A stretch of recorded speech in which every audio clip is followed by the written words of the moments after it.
Good day, everybody. This is Doug, the Modeling Hermit, and I'm here to talk to you a little bit about the big rig group build that Jeff over at Jeff's Model Garage, Jeff's Model Garage, is sponsoring. John over at Left Handed Models is building a GMC Astro 95, and it kind of inspired me then to build a complimentary build, I guess, of the Chevrolet Titan 90. These are both by AMT. And so these are for the big rig group build. I encourage everybody to join in on that. Let's have some fun. More people will get the more fun it is.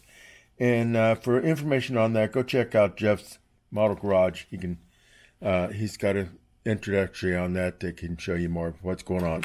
So anyway, I did build the chassis for this already, and I just built that according to instructions. So that's, I didn't follow the build on that or anything like that. I did do it in flat black because when I do my wiring and plumbing, some of it may not be perfect according to what it's supposed to be.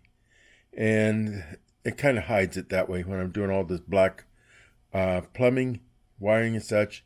Then it kind of blends in with that. And I do it the best I can, but some of these things, I'm not a truck mechanic.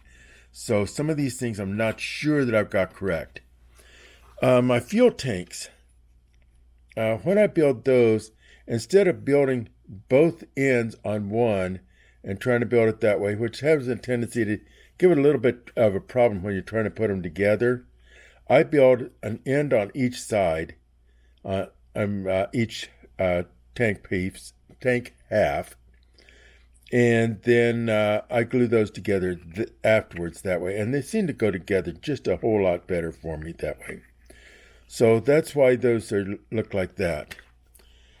We are going with the daycab on this thing. So what I've done here is I've marked out 1¼ inches that I'm cutting this down to. And I could do that all the way around there. I also do that on the interior tub. So that's marked 1¼ inches on that too. And then I'll use the razor saw to cut that. I can use a motor tool, I suppose, too, but they make a lot of mess all over the place. So I use those as little as possible. Summertime I use them more because I can use them outside. But wintertime I have to have everything inside. And so let's just address this. So we're going to be cutting that. And then afterwards, we'll be cutting in the windows. And the windows in these things they're rectangular, but they're actually ovoid a little bit. So I'll be drilling holes on each corner of where I'm going to be doing those things at. And then I'll cut that out. And then I've got to make sure that I give just a little bit of an oval shape to each one of those. I think these here are like 3/4 of an inch, something like that. This is like 1.5, and so I've got to. I'll cover that when I'm actually cutting those. One thing that I did to start with before I do anything, while I've got the stability here to work with, puppy dog hair on that. While I've got the stability to work with, I drill out my holes that are going to be for the lights and the horns and such. I drilled those out first. Like I said, I had the stability then to work with for the cab. Because once I get to cutting, you have these things that, pieces here that are glued together.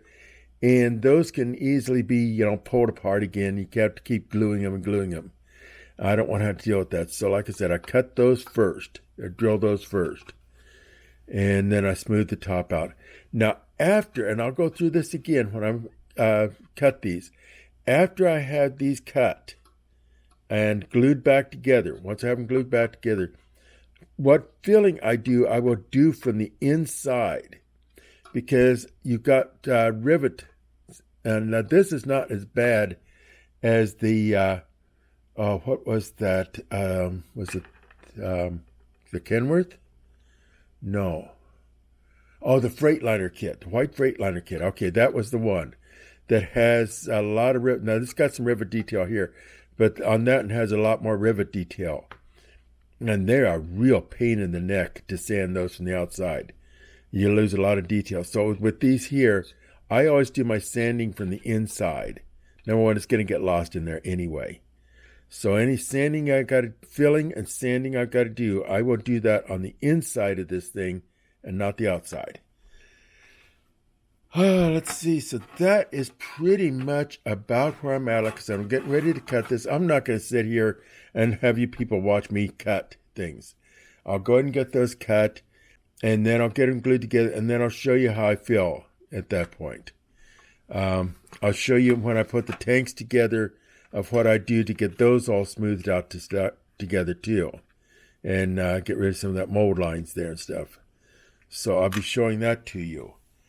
Then we will discuss what I'm going to do for the paint stripes and such on this.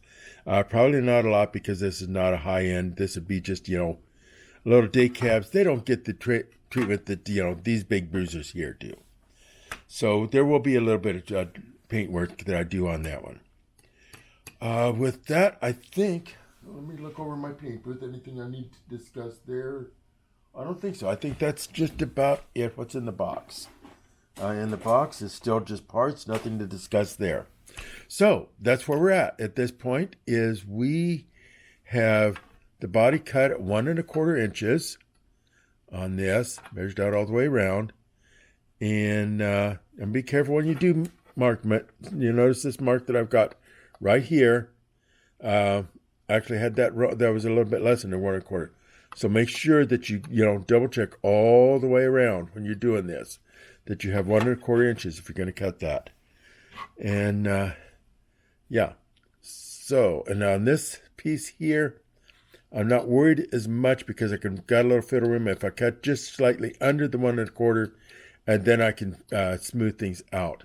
But on this side, on the top piece here, I really want to make sure that I had that where you could see it. I have a tendency to work off camera.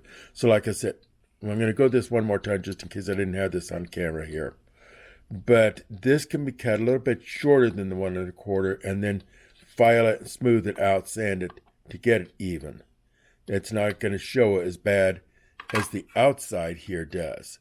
So this here, I make sure that I had that just as exact as I could possibly get it.